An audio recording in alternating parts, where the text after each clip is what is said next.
Of us, and we'll be happy to answer a question or direct you to who you need in order to get the question answered. As you can see on the agenda, at 10 a.m. we will start our breakout sessions. Our breakout sections are actually located at the hotel next to us, Holiday Inn. And there you'll see a sign on the door with these particular workshop titles on them.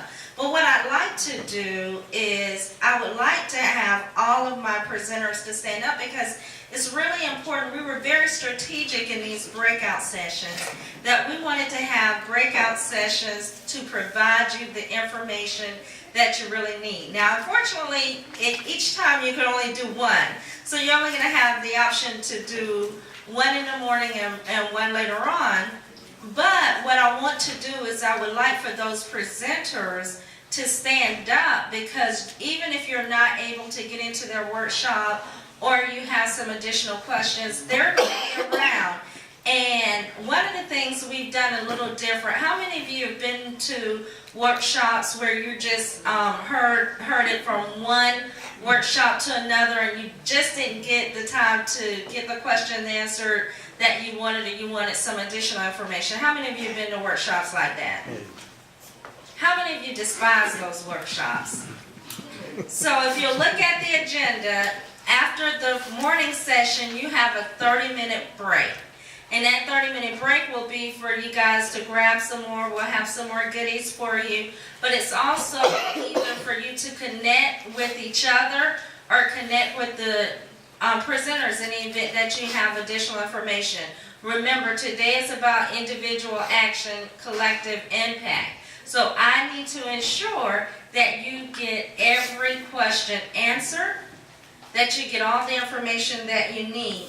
And so what I like to do, as I call out the presenters' names, I would like for them to stand up, and I just want you to look around and see them so that for the duration of the day you can recognize them. So Brown, would you stand up? Great. She's with Farm Service Agency. That's the money lady. Joe is with Rural Development, and he is business and co-op. He's going to be doing a great workshop later on cooperatives. Mark. Welcome, Mark. And Mark is with UNF Small Business Development Center. He's also a farmer, I understand. No, I'm the ag guy. The ag guy. For the SBDC. Yes. So he's going to be doing a great workshop on business planning. And Doris Leach. Doris. And so I have to, and I'm probably going to embarrass her, but I have to take a moment to share with you Doris. Doris and I have known each other 13 years. Wow, it's been that long, 13 years. Doris is a veteran, and she is what we call a VSO officer. And a personal story with Doris, just very quickly, my uncle was a Vietnam veteran as well, and he was diagnosed with cancer. He had exposure to Agent Orange, and he'd been through the VA system trying to get his benefits on several occasions, and each time was denied. And so I was talking with my aunt, and Doris and I had lost contact. I knew she was with the city, but I couldn't remember which department she was, and somehow I found out that she was in veteran military affairs and veteran service. And I told my aunt, I said, go see Doris. And she said, but Carrie, we've been there before. I said, I don't care. Go see Doris. Long story short, Doris was able to work with my aunt and my uncle. They were able to not only get 100% disability, but was able to collect some of their funds from back pay, and he died maybe 6 months later, Doris? It was 4 months later. But before he died, he was able to get the benefits that he was well deserved. And I remember after Uncle Steve died, and Jean and I were talking about Jean, and she said, Carrie, the peace of mind of knowing that I don't have to worry, that I'm now covered, and it made the pain of losing Steve so it just minimized it. And so when Doris died, when Steve died, when Steve died, I was ready to go to Jean and take care of everything. Before I could even get over to the house good, Doris had everything taken care of. So Doris, a personal thank you, publicly, for all you've done to help everyone that we refer to you guys. So if you have not had the chance, if you are a veteran, you should not leave here today without talking to Doris. That is just, and as we talk about farming today and training opportunities, there are funds available, veterans, to ensure that you have all the tools you'll need in order to have a successful business.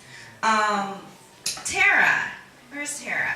Tara is with the Duval Extension Service, and Tara is new to the Extension Service, but she's going to be doing a workshop on the Extension Service and the programs and services they have to offer. Ed Gaston.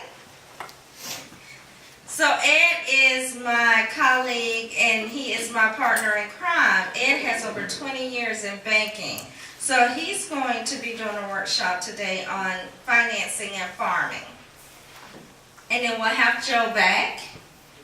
And so, as you can tell from these workshops, is that we really try to address every area that you might want to think of today. If you wanted to start a farm, if you wanted to improve your farm, if you need funding to launch your farm, if you have a great business idea, Tito, there is, all of that is there. And my new friends in the back of the room, real quick, SGS, just wave your hands. So I had dinner with them Wednesday night, Dexter and Tony, was it? And the one thing that we don't think about oftentimes is technology and how it's intertwined in everything we do. So you guys, I don't know how long you're going to be here today, but as you guys think about your business, think about technology. And those guys are so eager to be engaged and involved. And one of the things I asked them at dinner, I said, because they're kind of big time. So I said, we're not profit. So what's the, smallest, job you've done? They said, Carrie, $500.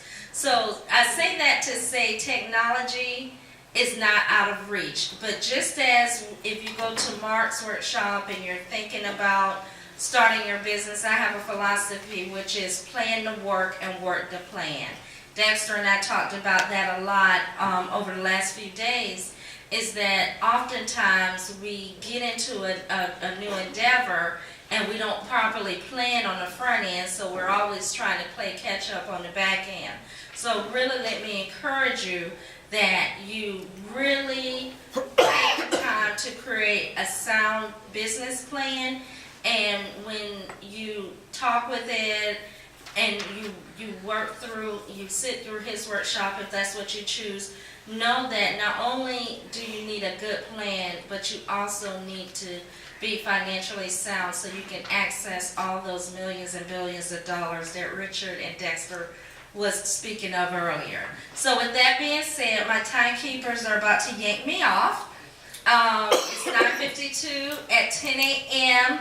We will start our first sessions, and again, if you just go out this side door here, you will go right over to